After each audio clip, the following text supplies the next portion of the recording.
welcome everybody. This is another episode of our Fire Casino Talks. It's not a title, but we've done a few now. So yeah, I'll be interviewing Roger today. My name is Teodora, for those who don't know. And this is a bit of a special episode because Roger is one of the meditative.dev OGs, one of the Oh, founding yes. members. And he was also responsible for my meditative development. So I'm really grateful for that, Roger. It was Oh, yeah. a Give yourself most beautiful of the credit, please. adventure. No, I think I received the input that I needed Yeah, yes. from both you and Sean. Yeah, and yeah, so I'll just give a quick introduction. So Roger recently did a Fire Casino retreat. And we're gonna talk about his experiences. This is not your first Fire Casino retreat, so maybe we'll compare it with some other Mhm. Fire Casino or other retreats. But yeah, we'll go through it slowly. But do you maybe want to say a few words about yourself? I imagine that many of our viewers already know you, but there are some who might not. Yeah, what is there to know? I'm Roger, and I'm a philosophy graduate and meditation teacher, and interested in sort of just describing sort of bare bones phenomenological experience. And yes, And doing it very well. well, thank you. I try. Yeah, so do you maybe do you want to start by saying some general things about the retreat, maybe the setting if you think it's Yeah. relevant, and then maybe like saying your main impressions about the practice? Yeah, so this was my second Fire Casino retreat. It took place in just north of Auckland, New Zealand, over the Christmas and New Year's period, 2025 into 2026. It was 18 days. There were six of us. All right, Yeah. including you. Kind of, you, I don't know you if were it was remote. Yeah. including me or excluding me. Seven or I like six? to include you Yeah, if yeah, I I know, can. but I never know if it was seven or six. Yeah, one of those. And this was, yeah, my second Fire Casino retreat. And it was, yeah, I mean, just a phenomenal, amazing experience, a lot smoother than the first retreat I tried. And so much happened. Yeah, so there's a lot for us to get into and talk about. A lot of kind of amazing peak experiences, a lot of takeaways. Yeah, I think we'll get into it. It's just seriously cool practice. Like, uh, quite arguably the most powerful meditation retreats style I've done. Yeah. Yeah. I mean, I have to say, I agree, although I did only two Vipassana retreats before I discovered Fire Casino, so Ah, okay. I don't have much comparison, but it's Yeah. incredibly Yeah. powerful. I agree, yeah. Well, yeah, also, I mean, it's not like I haven't been using Fire Casino retreats for insight purposes either. So I can't quite compare in that regard Mm, what it would be like yeah, to do Fire Casino for insight reasons as opposed to a Vipassana retreat or something else. yeah. So, what would be your main impressions about Fire Casino versus other styles of practice? That Fire Casino, one of the kind of broadest ways I would describe it as this like general potentiator for other types of practices, other states of mind. So you cultivate a very concentrated and malleable state of mind, which can take you into all kinds of territory, kind of in some respects, depending on where you want to go, but also in other respects, depending on where the fire casino wants to take you itself. So it's an incredibly versatile technique, much more Mm-hmm. so compared to other techniques I've tried. Mm-hmm. Yeah, I like how you described it. I like to call it as a magnifying practice, or yeah, Mm, potentiator, I think mm, mm. or amplifier practice. Yes, Yeah. yes. Um, yeah, like some descriptions of psychedelics as these sort of non-specific Mm-hmm. amplifiers as well. There's a lot of similarity there. It does feel like you're tripping and you're going into it very slowly, and every time you look at the candle, you're kind of redosing, and you're doing this over days and days and weeks, and it's this very gradual. Well, actually, in some respects, not a gradual come on. Actually, the come on might not be even so gradual, but the come off can be very gradual. A lot of lingering effects, even way after the retreat stopped and you've stopped practicing. And then in the middle as well, this is the thing we sort of like struggle to describe how to make sense of upping dosage and depth, or like what's going on there. And it's non-linear and all these things. Yeah, we can unpack that Mm, a bit mm. later. So before we go deeper into the experiences of the retreat, I would also like to ask you to say something practical about the technique, about how you applied the technique throughout the retreat, whether it varied depending on the stage of the retreat, Oh, your yeah. approach to the dot and the sequence. So just kind of Oh, how you applied the practice throughout the retreat. If yeah, you can that's, say it, I mean, that's a massive topic. discussion as well. Some of the real basics is lighting a candle, staring at the flame for a minute or so, closing your eyes, staring at that red dot, after image, but then all the ways you then relate to that procedure, what you're staring at, different modes of attention. That is part of the fun of Fire Casino as well, is experimenting and playing with different ways of relating to stare like directly at it, like in a quite hardened, scrupulous way, or to kind of diffuse and be broader, or have more like imaginative sort of feedback in on it. And this being just my second Fire Casino retreat, I still feel like there's so much for me to practice more of in regards to these different approaches. So on this retreat, I was playing a lot with the dynamics of um, how I want to do this practice. You know, um, one of the big differences with this retreat compared to my first retreat is I wanted to incorporate a lot more of what we'd call sort of mind's eye imagination in on the visual screen, the experience, as opposed to trying to more kind of brute force look at the dot or the pixels, uh, and that. But yeah, then once it kind of opens up, you can go in so many different directions. And something I'd And like to once talk you about. Yeah, Mm-hmm. please. So, but in terms of the question, so once it opens up, how do you apply? Can you generalize about how you apply the technique then, or do you branch into a different kind of style of meditation? How much do you use the candle once you start noticing the effects?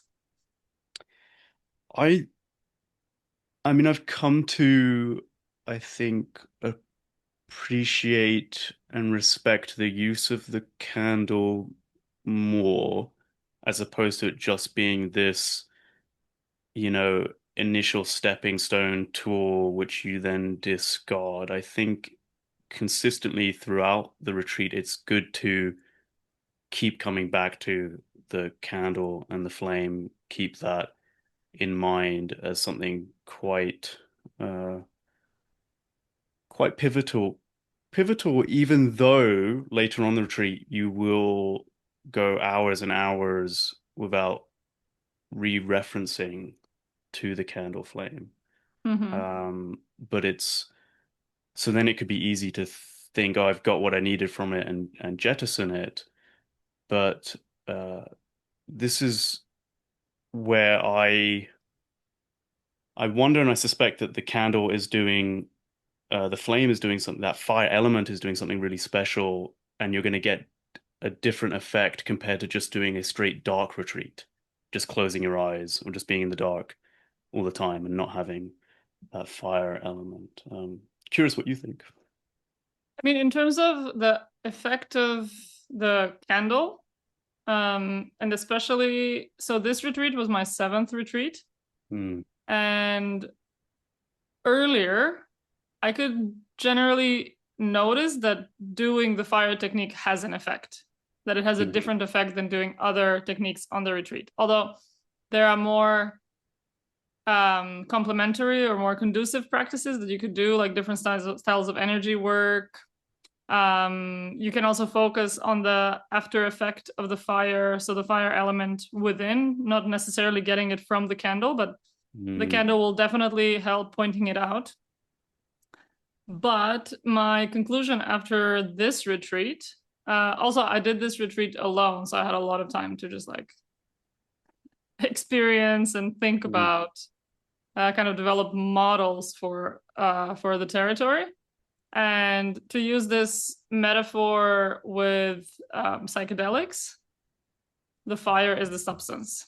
Like Yeah. candle is your substance, and the more candle you take, the deeper you will go.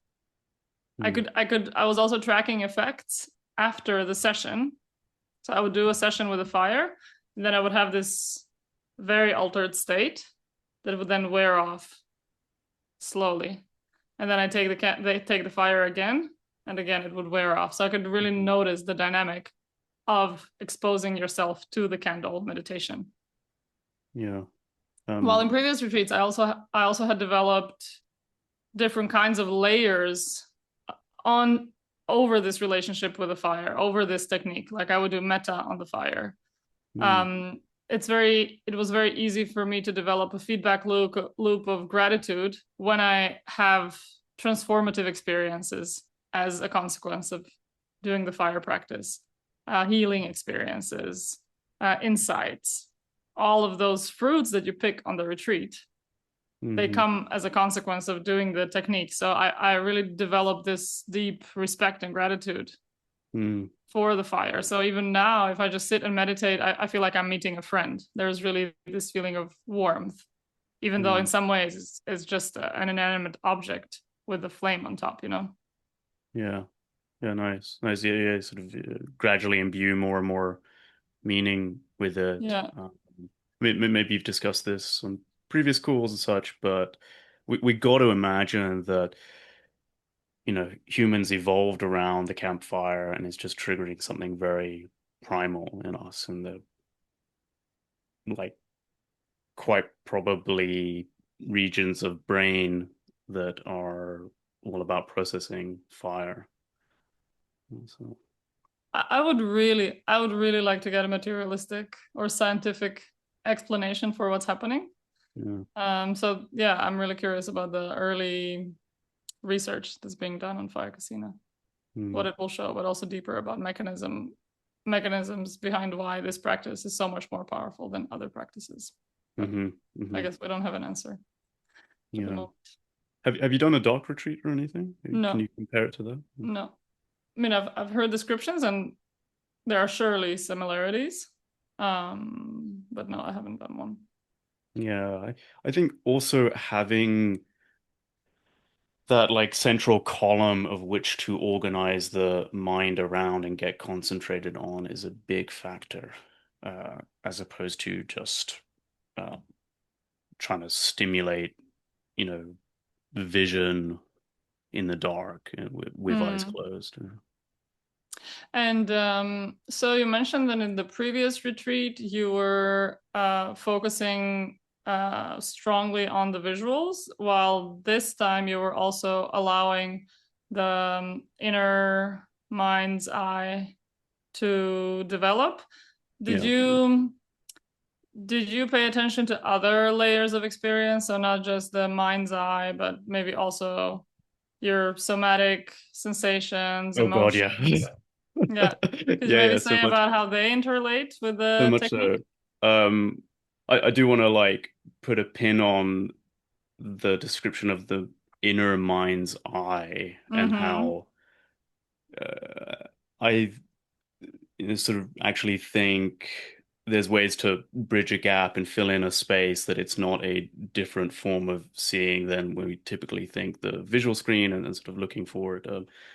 But sort of colloquially, it's quite compartmentalized. You think, oh, you've got what you see out there directly, and then you've got your mind's eye imagination. And people kind of do these references of one forward, one backward. Um, so I'll just really quickly comment on this. I actually think there's just seeing qualia, it's the same type of thing. And then it sort of does lead into your question about the other sense modalities. Um, then you've got seeing qualia triggering somatic sensations, which then kind of give it a more sort of depth mapping in 3D space. And so you'd have flickers of um, visual sights, the imagination, triggering pitter-patter sensations, maybe subtly on the back of the head, and people think, okay, that's back there, that's a separate space, and what you see forward, as opposed to when you're looking forward and directing attention that way, then maybe you're tensing face muscles slightly here, and so then now you've got the association with that vision is forward. Um, and then you can have uh, phenomena, visual or other, just not be integrated into the rest of the experience space.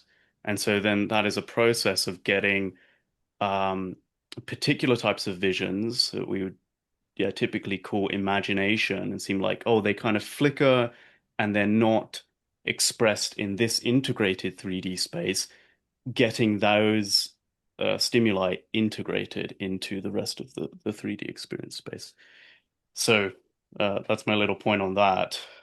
Um, and I think the this is another topic we can get into. Even the wording here is quite relevant because if we give it a very different name, then that reinforces the separation.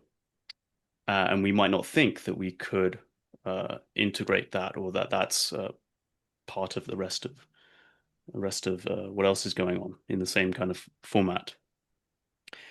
Um, so yes, uh, the the other senses in particular, feeling and hearing were a major part of this retreat for me in exploring the interrelations between seeing and feeling, and especially kind of all throughout the retreat, but this became like day one, this became really prominent to me when you get into the murk, because the typical instructions are, well, keep focusing on the red dot after image, which is a visual phenomenon. And everyone reports that, like, even starting day one, day two, this uh, this just gets really hard to do. It's like something like we just attention not wanting to remain clear on that red dot after image. And what I was seeing was that attention naturally wanted to kind of go into somatic sensations, and then it would maybe play around for a little bit and then go back to vision.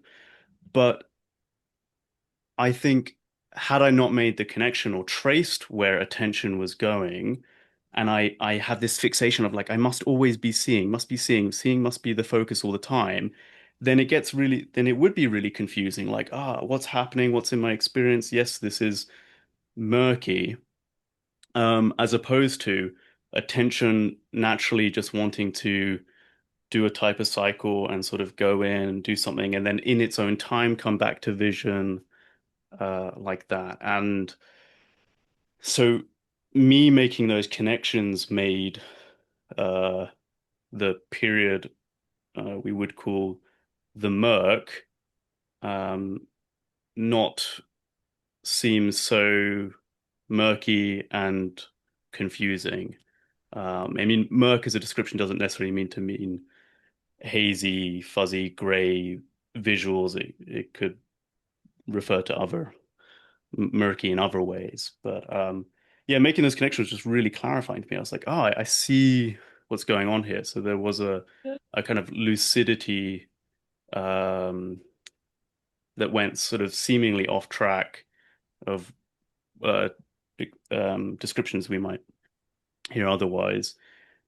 And then there's just a lot to say on this topic. So Mm-hmm. how even the visions that emerge, like going from, kind of 2D, 2.5D to 3D, tunnels, 3D objects sort of spinning and rotating, um, embedded scenery and stuff like that. What gives a lot of depth to all that is percolations in the somatic field and how it's connecting, yeah, with sensations. Yeah. Uh, and yeah, imagine, I think there could be pros to not dissecting it and making those connections. There's also pros to making those connections and sort of knowing a bit more what you're working with, and that you got to like feel into the space as opposed to like why isn't it like popping and emerging? You got to there's more of your sensory experience to incorporate in here. Yeah. Yes. I mean, I would argue that in order for the three-dimensionality or for the richness of experience to Yeah. start appearing on the visual screen, which is again not the goal of this practice, Yes. Yes. I think it's necessary to go through the body because the Yes. observation that I made in the last few retreats is that literally my somatic sensations would be slowly represented on my visual Yes. screen. So I would feel, this buzzy feeling going through my head, or raptures around the body, or emotions would start to manifest somatically. Just like some of these are totally typical ways in which we experience our, yeah, cognitive impressions through the body. And I, this is just like a very lay person's interpretation, but it's as if the visual sense or your vision stops getting impressions from the outer world, and you also tune it to start picking up impressions Hmm. from elsewhere, and then it actually starts to produce visuals from non-light, Yeah. like reflecting objects. It starts to Right. produce vision from other sensations, and it makes shapes out of them. And I think this is also what creates the tunnels, is that there is this moment when also your body feels like it's swirling a little bit, like your sense of balance starts to recalibrate itself. And I think that Mm. this kind of motion, where also kind of your face and your body start to swirl, so your body schema Yeah. is starting to change. I think that this slowly starts to being projected on the visual screen. Yeah. I It's thought of a this metaphor of, hypothesis. yeah, absolutely. I thought of this metaphor of melting, metal in a kiln, and just there's a point in which it goes through the phase transition where it's hard and solid, and then it starts melting and then suddenly now it's liquefying and now it's churning Mm-hmm. and yeah, dissolving. Yeah. Interesting patterns like that. But yeah, quite frankly, the vision alone, I don't think can represent 3D space. Yeah, it has to be interrelating with somatic sensations. Mm-hmm. So we already opened up many topics. Yeah, yeah. It's hard to pick. Do you maybe want to say something while we're still kind of at the beginning? Do you want to share a few highlights? Yeah, sure.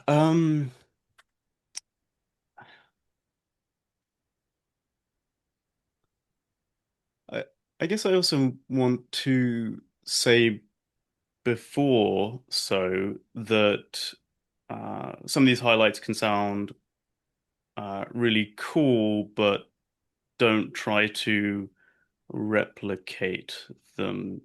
Well, you can do, but also it's sort of um in my practice, and maybe how I like to work, it is cool to hear other people's experiences, and it can be very inspiring about what's possible.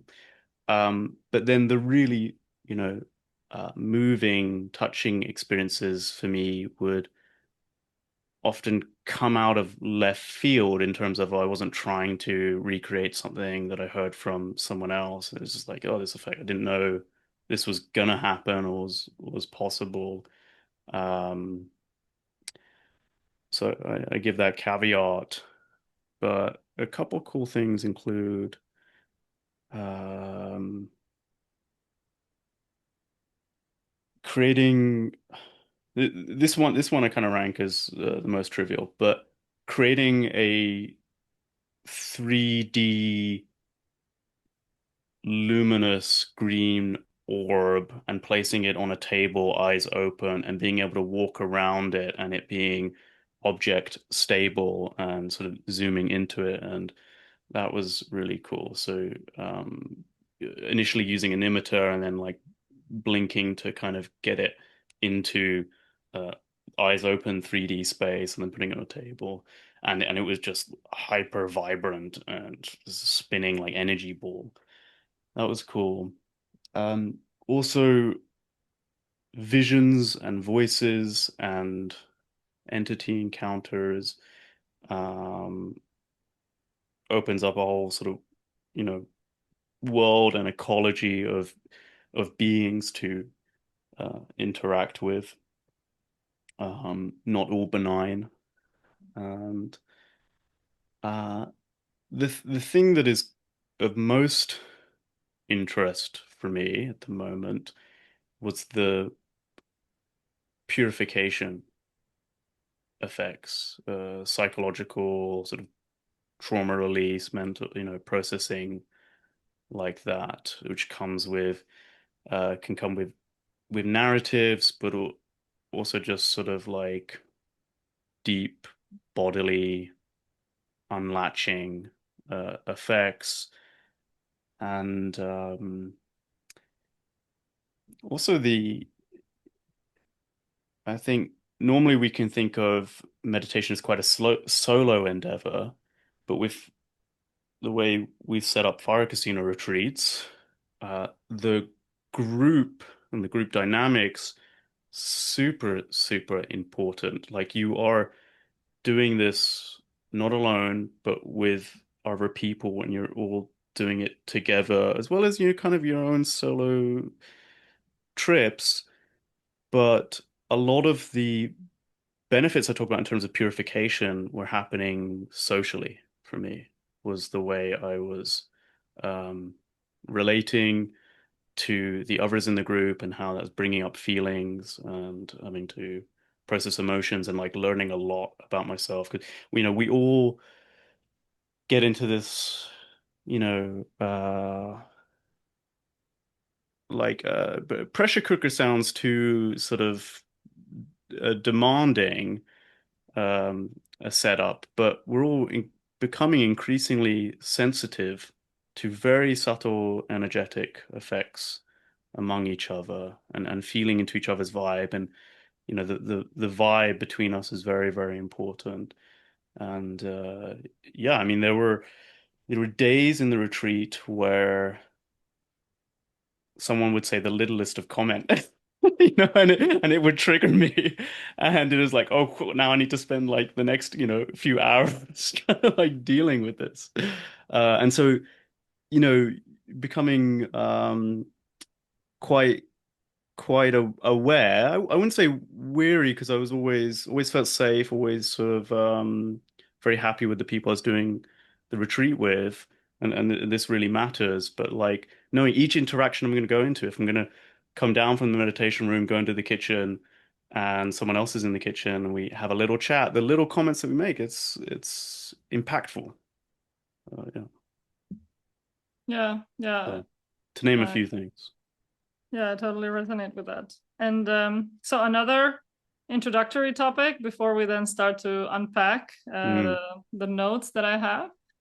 How would you describe the arc of the retreat? You already mentioned the murk. We also discussed about alternative terms and descriptions for these yes. stages. So, what's your view and experience on the arc of the retreat? That was a big topic for us on this retreat, discuss it, trying to maybe uh reformulate or understand different ways of framing what's going on a fire casino retreat. Uh, yeah, the trajectory and such. And if I'm being honest, I still don't have a clear picture. I still feel quite limited in my data set, having only done two retreats myself. Um, but also, just hearing from others. I did feel that the way the Fire Casino um, sort of stages had been presented to me initially going into the retreat were not the bestly representative of my experience, and even finding yeah, limiting in what I might expect and how I would practice. And so I kind of had this moment where I felt like I broke a spell, and I was like, hang on, I don't have to conform to this map. I can like envision this in other ways. But I still don't have a clear picture. I mean, what I do feel more confident to talk about is clearly there's undergoing a process of becoming uh let's say increasingly concentrated, but there's a concentration element to it. How this actually goes down, there's going to be a lot of variability and idiosyncrasies, so it will differ from person to person. And also, I just suspect this thing is higher dimensional than we could map onto, like, oh, it's a arc or a circle or a spiral, or it's going to be, a 4D, 5D shape that we can't even speak to or know of. Yeah, but for me, when the Merc portion of uh the retreat, people say it's sort of at the beginning, is like the most difficult part, and sort of making these connections to the stages of insight and such like that. I was wondering, well, are these two the same, or they come apart? The that beginning portion of the retreat wasn't like psychologically challenging for me in a way that a lot of people report or supposes. For me, this more psychologically challenging part of the retreat came near the end, actually much nearer the end. Mhm. Um, yeah, and then there are interesting effects of talking about charging up and discharging, and sort of feeling the energy of the power of the fire casino and the potential to go into altered states. Um, Also being a non-linear thing, like sort of growing and then it can dissipate and then grow again. And then I thought one of the other retreatants proposed she had a lot more familiarity in terms of like a purification path and journey. I think that's an interesting angle to explore this. Yeah. Um, Mhm. where have you come to in your thoughts after all these retreats? On the map. Yeah. Mm, so right now, the way I describe it, also when I talk to others, good, because I think it's also important to have a model, to have Mm, a map. But I also agree that especially, like I think for me the most yeah, the most maybe limiting aspect of the current map mm, that like evolved, I think, also kind of organically through practice is the term the merc mm, and all the characteristics or labels associated to it, that it's difficult, that it's Yeah. emotionally challenging, that there's nothing to focus on. Although Yeah. Yeah. it does have occasionally this characteristic of, I don't even know how to meditate. Like, Mm. is Mm. this how you meditate? Like, wait, what? How does this whole thing work now? Like, Yeah. these are, yeah, phases where I often end up during Yeah. that stage. But like, I think a model that I like to use nowadays is that you have this kind of doorway stage. So the first 1, 2, 3, 4, however many days before you start feeling weird effects. Mm. I mean, and this doorway is, for example, like being instead of an extremely ornate doorway of a castle or door of a castle, or just so you get these glimpses of what is going to be like inside. Like I had Mm. extremely vivid traveling experiences, or I would have perfectly three-dimensional rainbow colored flowers or elves appear on the ceiling and like Yeah. Yeah. look at me and like trying to talk to me, the like extremely vivid experiences in this first stage Yeah. that would then dissipate for some time, Mhm.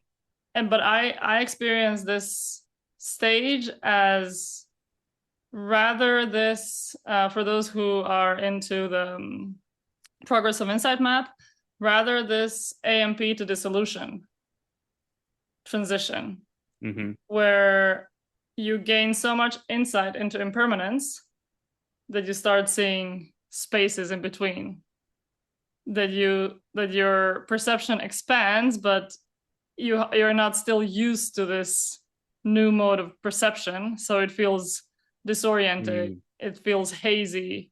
Mm.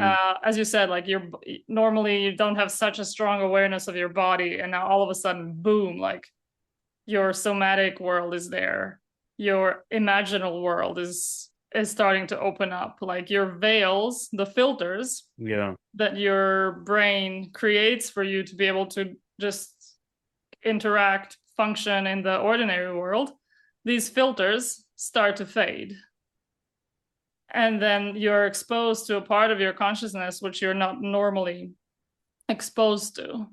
So it's like a form of recalibration, but at the same Mm. time, with the filters, also the suppressed emotional content and like the suppressed content starts to bubble up. So you Mm. become more irritable. You like, this is, I think, what people experience. And this is where it really reminds me of ayahuasca, like of the purging stage, that you first have to go through a purging stage. And Mm. then when you've like gotten rid of all the toxins in your body, then you go to the visionary stage. Mm. And so Mm. for me, I Mm. also I also called it the purification stage, because for Yeah. me this stage, because it opens up the emotional and the somatic layers so strongly, it's fantastic to do therapeutic work, like to do Yeah. healing work. It's also extremely restful. Like it's just good to allow your whole system to just be lulled into this transition. It's like you're going through the underworld, or like you're Mm. going through some dreamlike state and your perception is being completely transformed. It's this stage that prepares you for what's to come. Mm. And I think this is easily lost if you see this as a challenging stage that you somehow have to push through in order to get through the goal. Yes. Yeah. Yeah, absolutely. Yeah. Um, yeah, I would just need like a lot more time, I think, for me to start drawing more patterns or coming up on any recurring themes. With only two under my belt, I'm still not sure. And I think about aspects like um, how have you been practicing before? What are your strong suits, weak suits, all these different parameters, like the energy parameter, like how wakeful or sleepy do you go? The anthropomorphic filter, anthropomorphizing your world, seeing more cue to seeing more like beings and aliveness versus a more sort of mechanistic, dry way of seeing the world, and how to balance talking about this in terms of those being parameters that get played with kind of not of your own conscious accord, but also learning about them, you can consciously modulate them and play with them as well. And so Yeah. both happening. Yeah, this is where I've seen some people experiencing who claim that they're not visual, starting to become visual, or people who claim that Mm, they don't really feel their body, they start to feel their body. yeah, Yeah.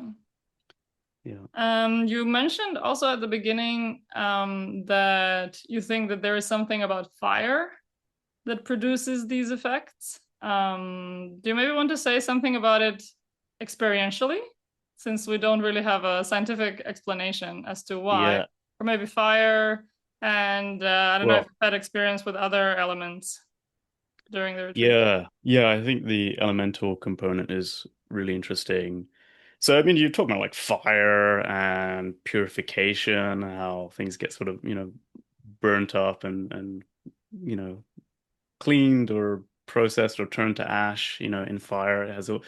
Fire has all these effects of, cooking and destruction and force and getting energy moving and um expansion of opening, like, heating up wood, causes it to expand and um but I think there's something nice about the doing it with a candle, which is a very gentle flame, and so it does feel gentle. It felt the whole thing felt very smooth, contained. It's not fire, wild, spreading, as opposed to imagine if you did this in front of like a bonfire or something like that. And then yeah, the harmonizing effects with the other elements of earth, water, air. So, one point in my retreat, I started off with just a candle and a candle holder, and the candle holder was this cube, this sort of gray stone cube. So there you've got like quite a hard earth element. And then I put it in a bowl of water. So I had the water element, and then it was like this island, and then the candle flame, the candle. So kind of had all the elements sort of nicely tuning to each other there. And that speaks to, yeah, this sort of airy fairiness, or if you have too much of that, you can feel ungrounded. And so maybe you want some harder, earthier elements like go outside, touch grass. Can you Water has describe? its, Can you pardon? describe how it feels to be ungrounded, or how it feels to have too much of an element, or of the fire Yeah. element? Well, to be ungrounded can have this sense of kind of losing a tether or the tether to more foundational consensus shared reality, becoming sort of very loose and feeling detached, and it can get um scary, like a rushing wind in terms of ideas maybe passing very frantically, and you can't latch on to anything or ground yourself in terms of what's something stable ideas or principles or just kind of axioms like, yeah, I take this to be self-evident and true, and then I'm gonna build sort of scaffolding and frameworks and structures from that place. So you're like, oh, it's just all empty, right? And there's nothing I can attach to. Or paranoia being effect where maybe you notice you feel out of sync with the other retreatants and like, oh, I actually can't well interpret what is the shared understanding of what just happened in that moment. Am I projecting, or what's them, what's me? And now I've like losing it. These can be those effects. Yeah, yeah. Would you draw any connections between fire and luminosity, Mm. or also the after effects of the fire and luminosity, like after images? Oh, I hadn't made those explicit connections, but now that you say it, yes, just the light component, sort of light, fire consciousness, the radiating, like turning this thing up, um, that can that can get really powerful. I mean, I had experiences where at nighttime, I'm going to bed, closing my eyes, and it's like someone's just turned all the lights on in the room, and no one has, but it's just like this thing is so lit up, and it's everywhere.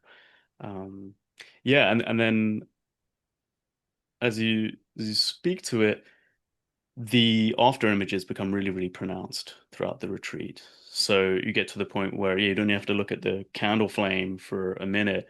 You can look at anything that's even not a typical light source, and for a moment, and then look away, and you have these after images, and it just things can linger, which shows kind of the world is lit up. This is Mhm. light everywhere. Yeah. Um, maybe you've got more developed thoughts on this though. I mean, yeah, also like the luminosity in terms of consciousness or in terms of Mm, revealing this perspective on reality where every like point of being is luminous. Like this is what right. often comes up for Right. me. Right. A Uh, light source in itself. Yes. yeah, and I would have days on when I would just where everything would be glowing, where just Yeah. like everything has this white glittery diamond glow, like everything that I perceive inside, everything that I perceive outside, so everything would just have this white glow. And these days Mm, are also very conducive for insight. I would just feel like I'm in heaven, like I'm in some beautiful hug by yeah. reality. And I have thoughts like, wow, I'm so happy I'm meditating. This is the best thing ever. I Oh should yeah. meditate all the time. This is the best thing for me. It brings me everything I need. It's just like kind of just feeling like being in the right moment at the right time, like this is the best. Mm. Can you think of a non-benign version of that? Like what would it be like if that was too much or yeah, unwieldy or un uh harmonized with other elements? I remember there was this one on the last retreat in Florida. There was this one moment when I was kind of I was in this phase where everything felt luminous, everything felt like it had consciousness, like somehow the whole reality was equally dense, just Yeah. like everything was consciousness and eyes open, eyes closed, whatever. But then also when I would look out, we had a hedge around the house, and I would look at these leaves, and it's very easy that they make up patterns. But then pattern generation or pattern recognition was so strong that at some point I thought, okay, creatures or gnomes or something. I mean, I did see faces, but I'm like, okay, this stuff is gonna come Yeah. come out of the Yeah. hedge, like Yeah. really being like, oh, I'm high, Yeah. really Yeah. Yeah. being Yeah. unstable or kind of seeing people and yeah, perceiving they're people, but also like feeling that there is something behind, that there's like Mm, something behind this very veil of reality, not quite yeah. knowing what, but Yeah. Yeah. Yeah. Yeah. I suppose uh we've been, and it sounds like, yeah, you've been sort of very fortunate in um having good supplementary practices around, doing this strong fire casino practice, having good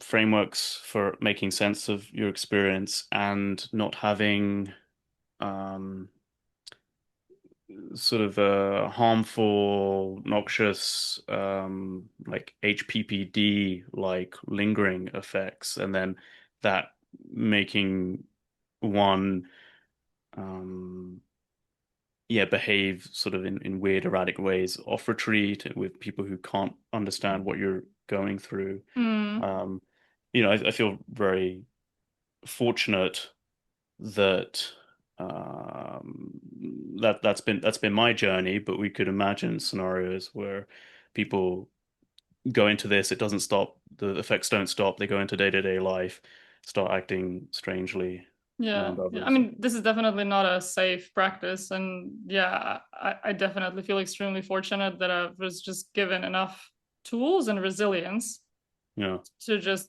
be able to cope with extremely altered and yeah. difficult experiences as well. Like it's not all been a flowery journey. Um, Yes. but I'm really grateful for all the experiences. Like healing is not always easy, right? Mm, yeah. Um, would you maybe say something about some supplementary practices that can help Mm, this? Yeah, especially the challenging aspects of the territory, but in general, kind of supplementary practices that make the experience more smooth.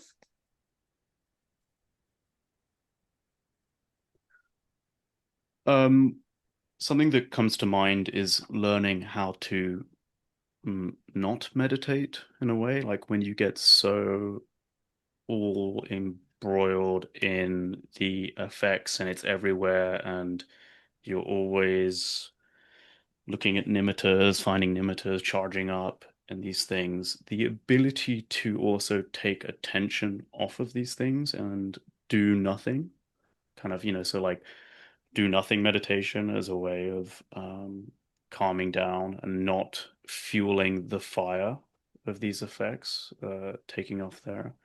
I think that's very important.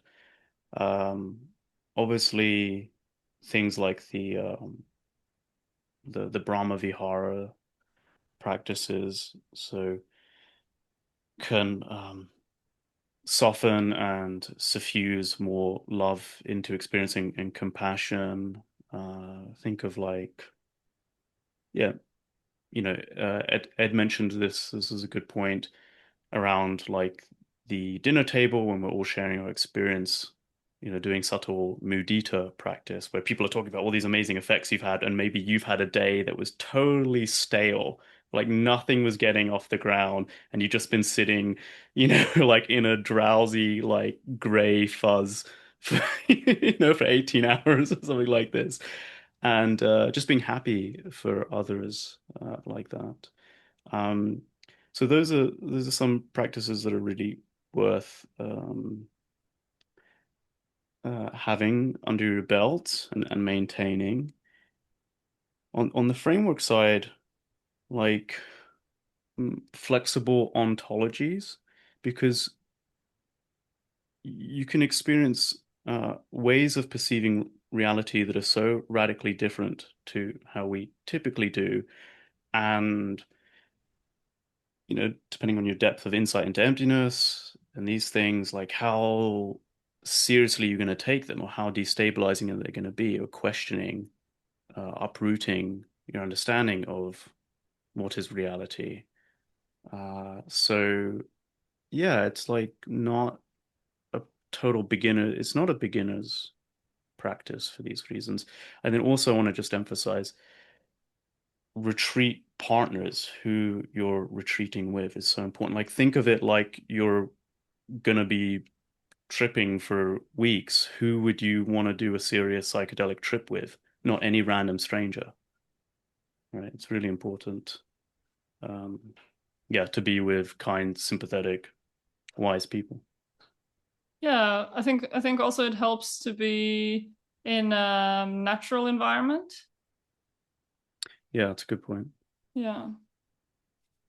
Oh, one thing I'll add is Mm-hmm. we had a dog on our retreat, and oh my God, just having this dog about just like was just you know a, a fount of so much sukha like all the time, and a really nice like way to, I think, add in a more lighthearted, jokey aspect to the retreat when things can get kind of brooding and serious. It's like, yeah, you just got to remember this dog just kind of like, not understanding at all what's going on. Well, maybe, sensing stuff, but just, wagging its tail and licking, your feet. And it's a very great addition.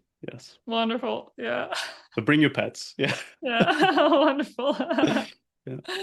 Yeah. You also mentioned just now about radically different ways of perceiving reality. Would you give a few examples for different ways of perceiving reality that you experienced at the retreat? Yes. A side of it is the magical component where as things start heating up, everything is energy in flux, and there are way more sort of dimensions of conscious beings than we sort of front-facingly receive. And so, yeah, the as you talk about the veil thinning, and so what can poke its head through, what you can interact with, and then depending on how much like mm, credence you give to the existence of these entities and their effect is going to have a big impact on how you conduct yourself or what you think's out play here. Um, there's these kind of initiatory processes where you see a different, lens of reality, which can be amazing, but can also come with more responsibility and seriousness.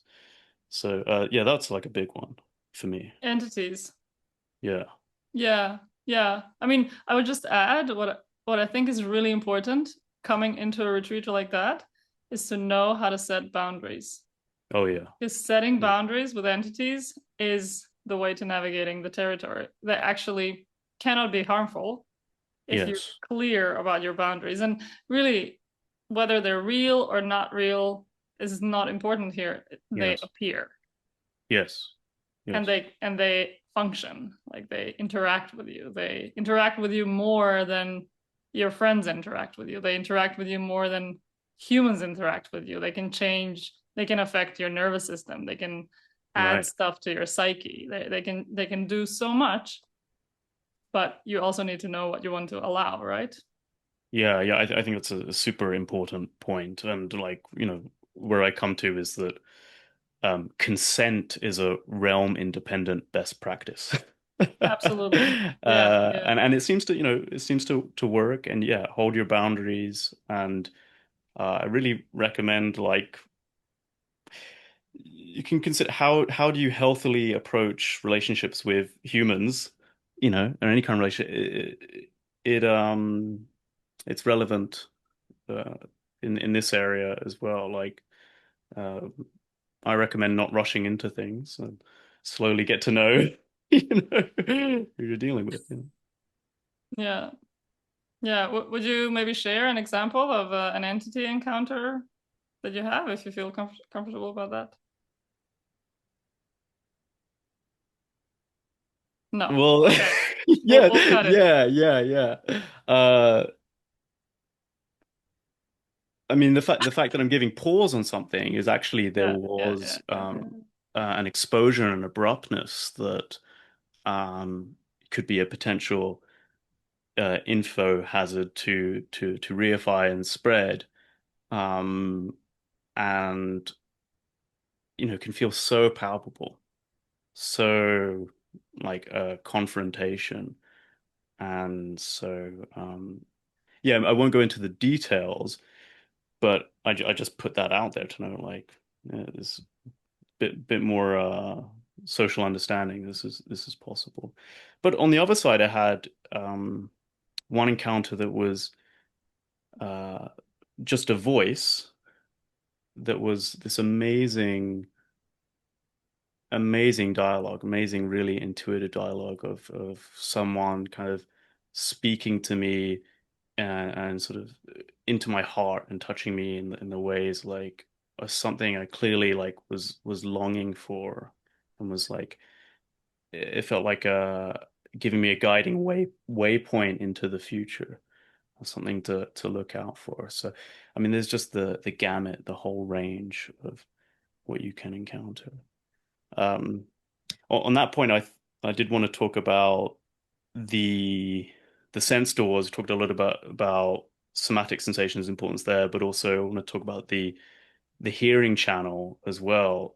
Sort of bring that in, like, no, you can develop all the different sense channels. So maybe you have this sort of primary starting with vision and seeing, but then and the illuminating with fire into the different sense channels. And so another big uh theme on this retreat for me was really, yeah, opening hearing, um and hearing voices, hearing the thoughts or sound like the thoughts of the other retreatants. So I had a day on this retreat where the majority of my thoughts were not in Roger's voice, they were in the voice of all the other retreatants, you know. Fascinating.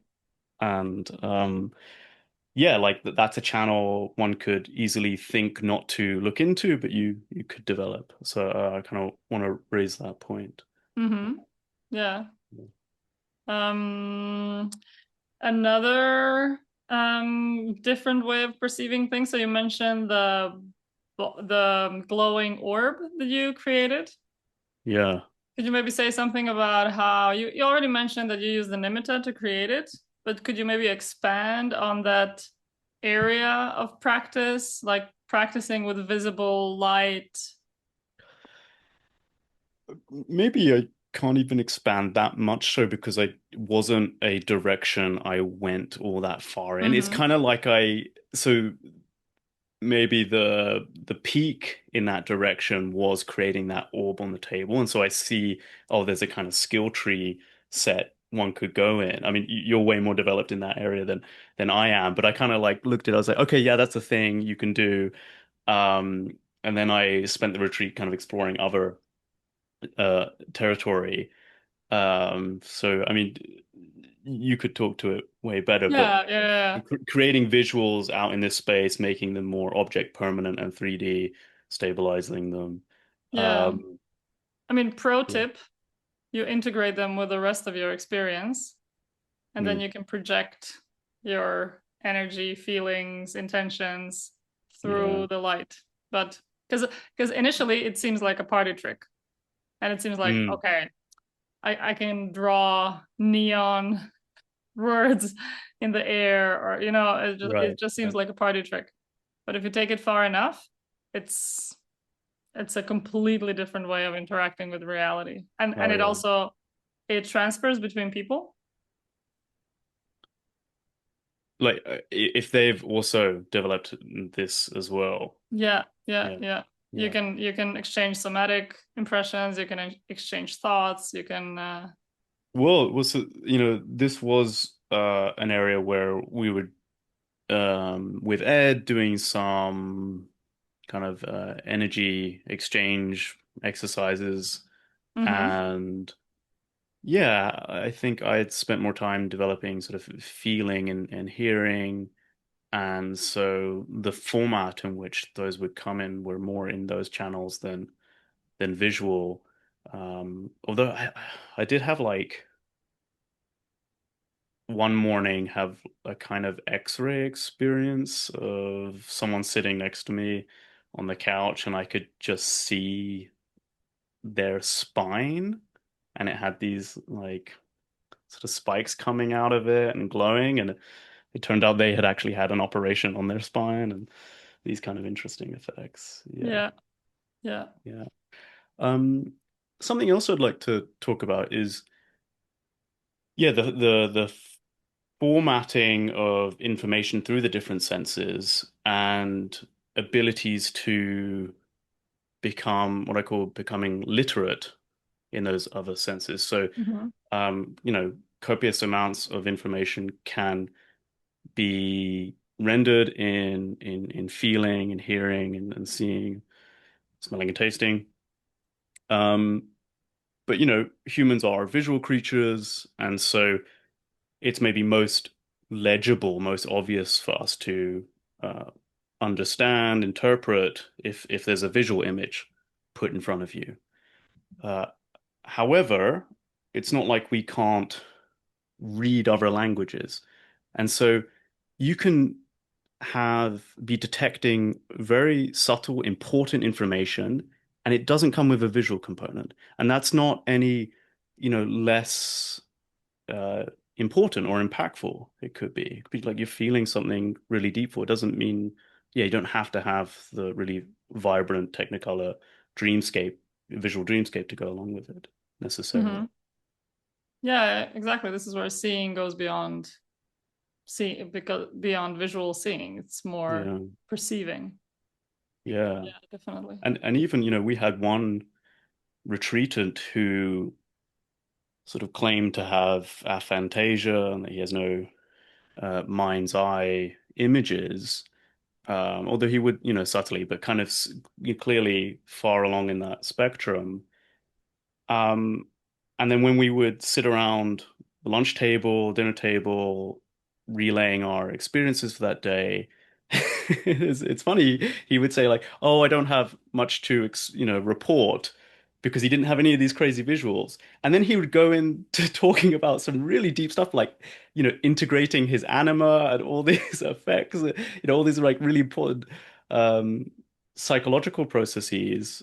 And it's like, oh, that's a lot. Like, that's really important. A lot's going on with you, regardless of it didn't come with, a visual representation. So, Hmm. yeah. Yeah.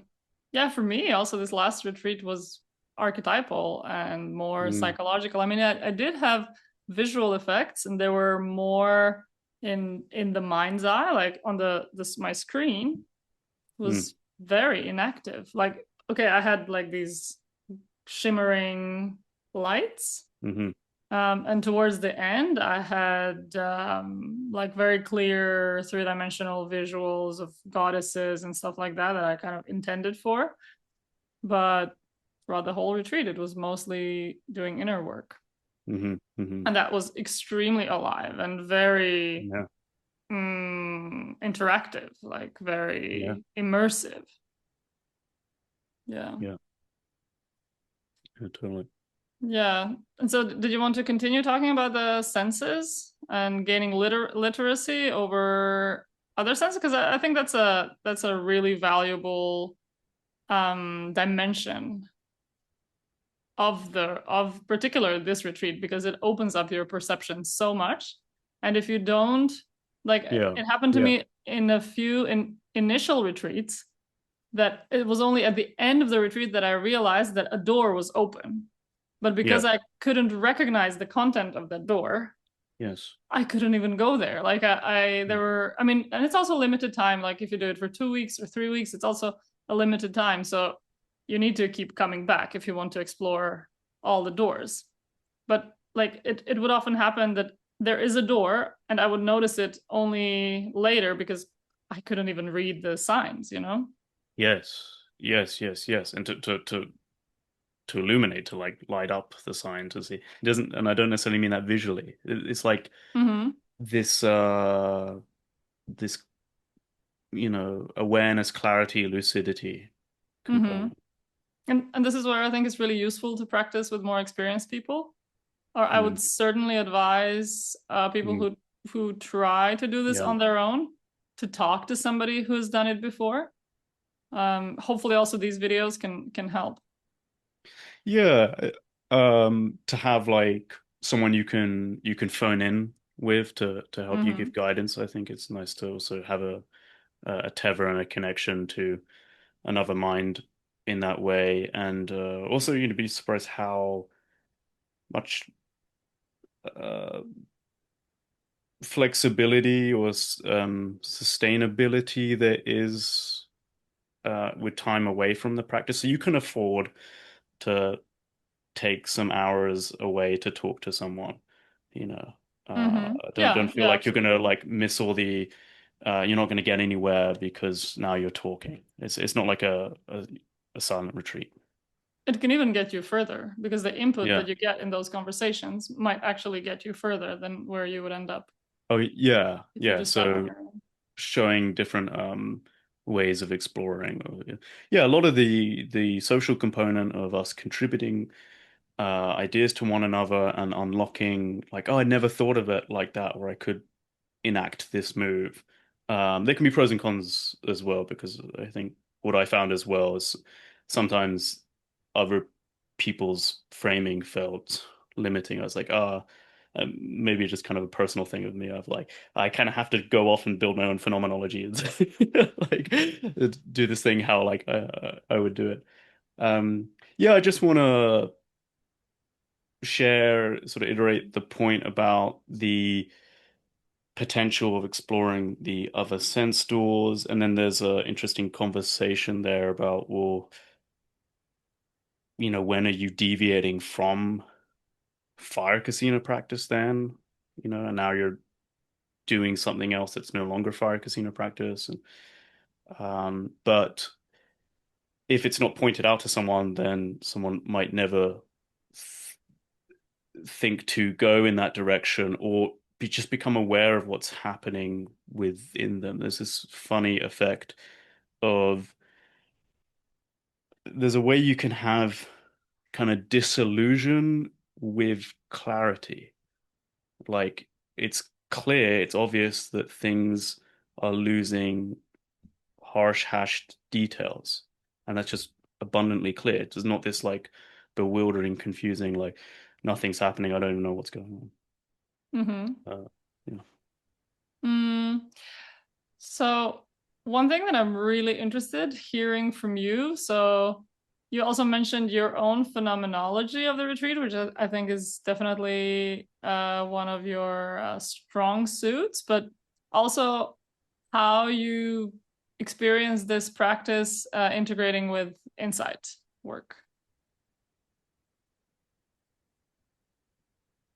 Um, yeah, some own phenomenology examples being like um having the kind of confidence to not adhere or totally adhere to a predisposed map, and also the comment I made about the language of the mind's eye, that actually not being a different thing or space from the rest of vision. And so I think of it as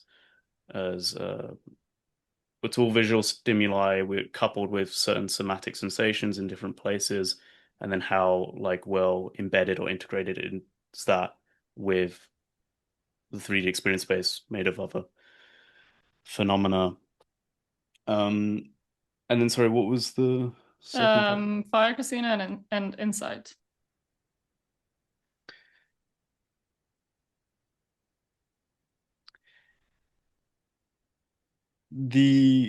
I can't speak too much to doing like traditional no self kind of Vipassana insight. That's not where I've taken this.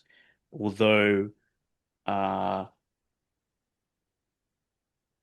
what I find is like doing the psychological purification, emotional work that comes with certain narratives and meaning making structures that, eventually you find that does lead to emptiness as well, but an important process of like going through those steps and sort of, not jumping to, oh, it's all empty, but it is a really important journey to go on of seeing how it's empty, the specific ways and how you get there. Um, yeah, I don't know if I'm really getting at your Mm-hmm. question. Yeah, I mean, yeah, I think this is kind of an inevitable layer that you get into. The deeper your concentration gets, the more that the emptiness becomes obvious.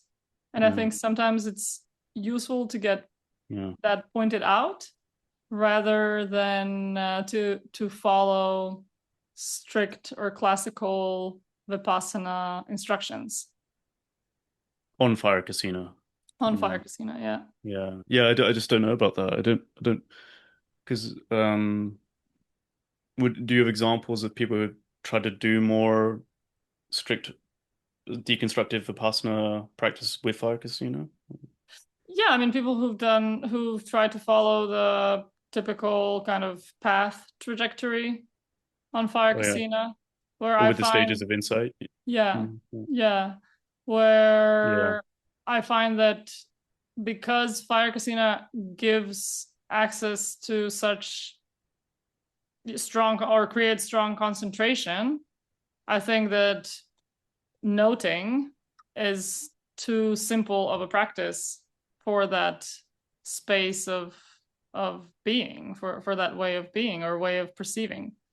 So I think Mm, it's rather more important to point out the how the objects manifest in space, the to point out the distinction between in and out, here and there, I and not I. Just I think these things become more obvious and more accessible, but the mm. typical noting practice is, in my opinion, not really the way to go. Yeah. Intuitively, I could imagine noting maybe in very short amounts, getting someone through a particular spurt, but otherwise actually being quite antithetical to the Mm-hmm. fire casino practice, actually. Mm-hmm. Yeah. Where you're, because, it's a lot around the the full range of fabrication and defabrication. So you're not just trying to purely do defabrication. It's a lot of creation and world building. And it's a really amazing because like something can kind of out of nowhere, something wells up that like overwhelms you and now becomes the most important thing ever in your existence, and then it just vanishes and disappears and it never returns. And there's a lot to learn from that. A lot to learn from that. Yeah. So yeah, you don't want to Um, just be doing like straight deconstruction. yeah, yeah. It's also, mm, yeah, I really like how you use the word world building. And sometimes you're not Yeah. actively building it, Yeah. it's being built throughout the retreat. And then, Yes. yeah, these miraculous things would just occur. And even Well, though they can be transient, they can be really impactful. Would you share maybe a few experiences like that you've had that have made an impact? You mentioned purification. You mentioned yeah, some kind of personal transformation that you've gone through, or maybe there has been something else that came in those kind of snippets or episodes of experiences. um, okay.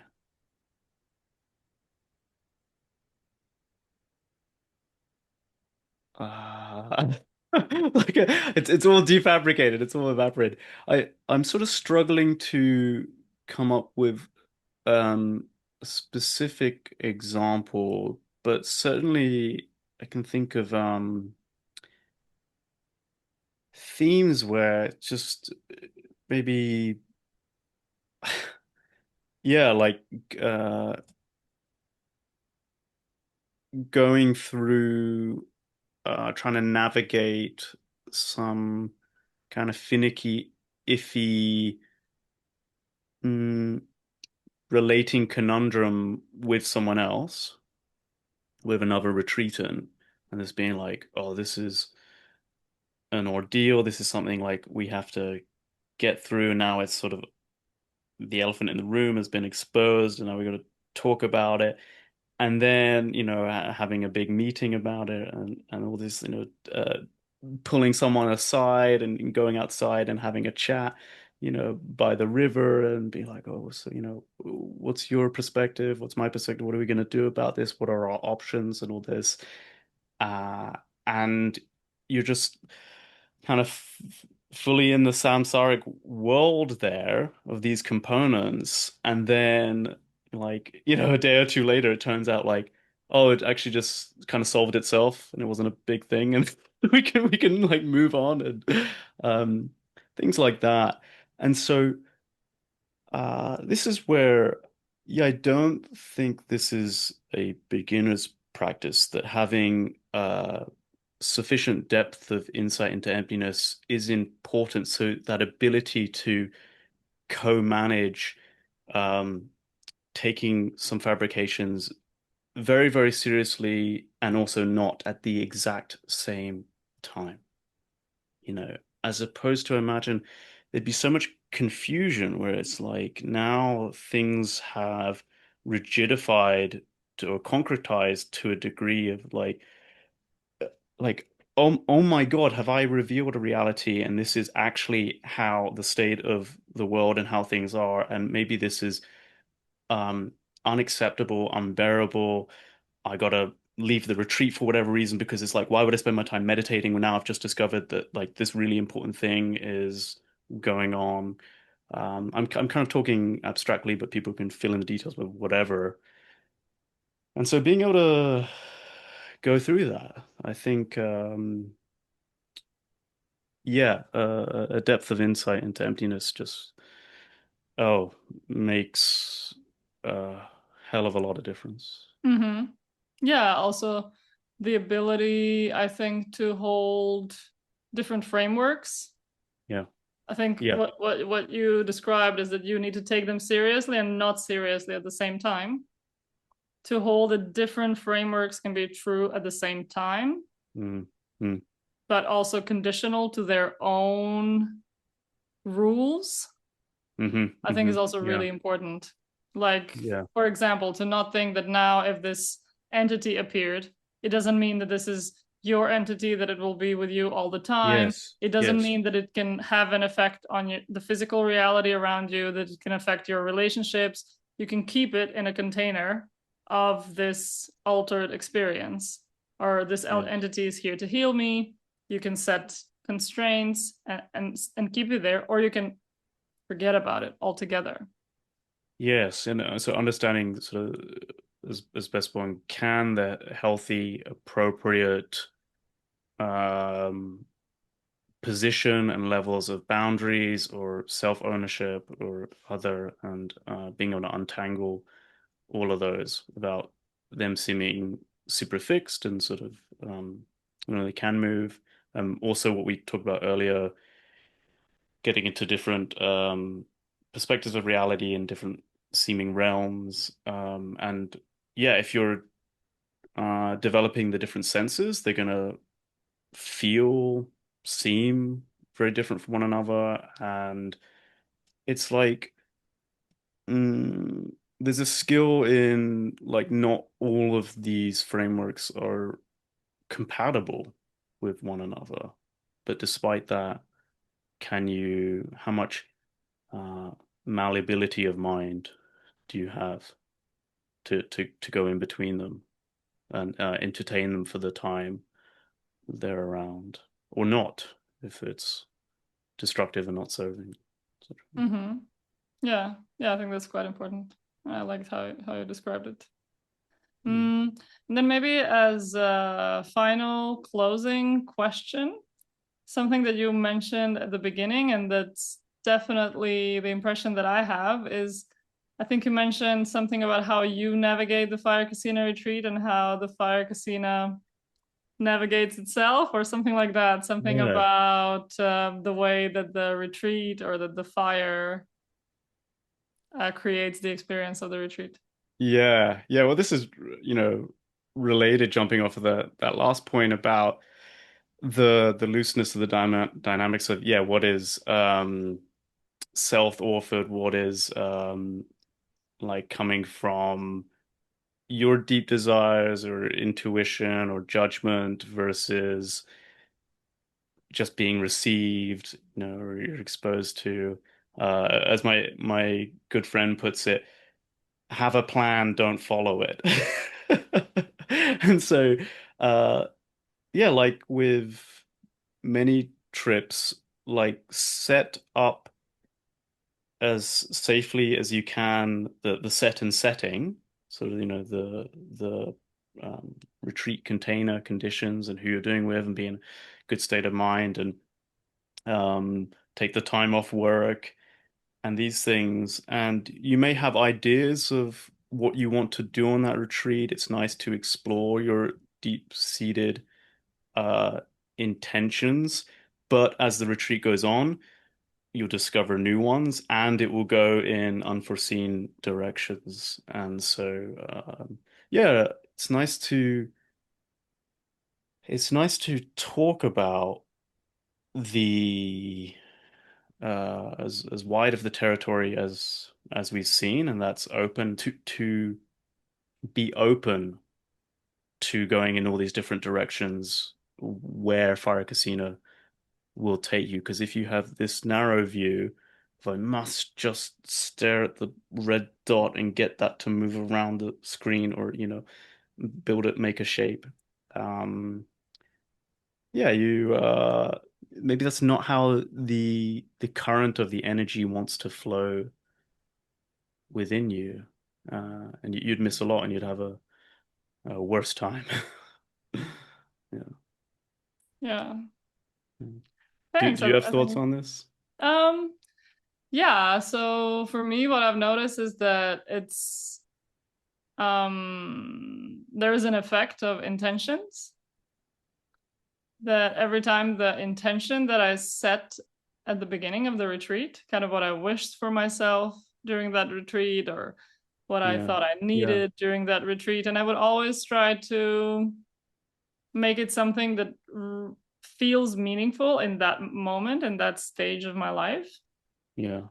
For example, for my first retreat, it was to explore Fire Casina because I was really excited about the practice, and that's what happened. Like I opened so many doors, peeked inside, stepped into few rooms, but just like had my head in for some time enough to like get the gist of it. Mm, I mm, got like a few healing experiences. I could generate light with my hands. I could write in air. I could I did insight. I just like did so many different practices. But then, for example, there were other retreats where I had a more specific intention, yeah. and I did not have very clear role in how that ended up developing and manifesting during the retreat. But for instance, in the last retreat, I wanted to work with my feminine aspects. And by this point, I just learned how to trust and learn how to Right. enter the retreat, having full trust that whatever happens in the retreat will be exactly what I needed, and to not try to invoke feminine energy, to just Hmm. like have this theme and like go from one sit to another, from one walking practice to another, from just like cycling through the practice, and it just manifested itself extremely beautifully, Mm, and in a way that I could not have planned, because I did not know all of those modalities. I did not know theoretically all of those frameworks. I didn't know how archetypes can manifest through all the layers of my experience, how they can work through my nervous system. I mm, did not know mm, all of that, and I didn't necessarily have anybody to guide me. hmm. But I just had Hmm. enough trust. Again, boundaries, feeling safe Yeah. are important. And it just developed wonderfully. And I'm really grateful. Yeah. Yeah. Beautiful. Yeah. This is nice. Sort of walking the middle way of just openness, also intention setting, and also trying to find themes and ways of relating. And I think what's really cool at the beginning, I mean, this maybe dawning of a new revamping of Fire Casino, bringing it, the practice more into popularity after so many centuries of it not, is now we get to explore the range, come up with new ways of understanding, making sense, describing what's going on, um, and like uh, a very sort of pedestrian piece of meditation advice I give to beginners learning to meditate, like the first year of learning to get into meditation. So I say, just explore. Like, there's so many different practices out there. See what you take a liking to, see what has effects, see what you also don't like, but maybe might be good for you to train if it's a weak suit to get stronger in, and yeah, really just explore. So these early days of Fire Casino as well, we can do a lot more exploring. That's kind of how I'm approaching. Well, this second retreat much more so than the first retreat. Even I didn't realize like how um restricted my approach to the first retreat was compared to this second retreat. The second Mm-hmm. retreat, I just like, "Oh, let's just go. I really don't have strong predictions or knowing what's going to come about. And it did turn out there were some like major themes throughout the retreat that were emblematic of themes of that whole year of my life showing up. It was amazing. Mm-hmm. Would you have any final words, final advice for practitioners, Mm. conclusions? Oh, this whole recording has been advice, I think, for people. The main things reiterating um, the the openness, the importance of set and setting. I actually can't overstate that. Like the company you're in, where you're doing it, the place where you're doing it, where you're at in life when you're doing it. Um, Even if it sounds kind of funky, but like just have a really comfortable space and vibes which to do this in. There's subtle effects matter and get amplified. Um, yeah, yeah, it's an intense practice. So um, take it seriously and have fun. Yeah, I think that's a very good way of putting it. Yeah. Thanks, Roger. This was a really wonderful Thank you, interview. Teodora. Yeah, I enjoyed. me too. Thanks to the listeners as well, and we'll keep recording these. You can also comment if there are any specific questions you would like us to address in the future interviews, or we can also maybe answer them in the comments. Cool. Thank you Thanks. very much, Teodora, for doing this.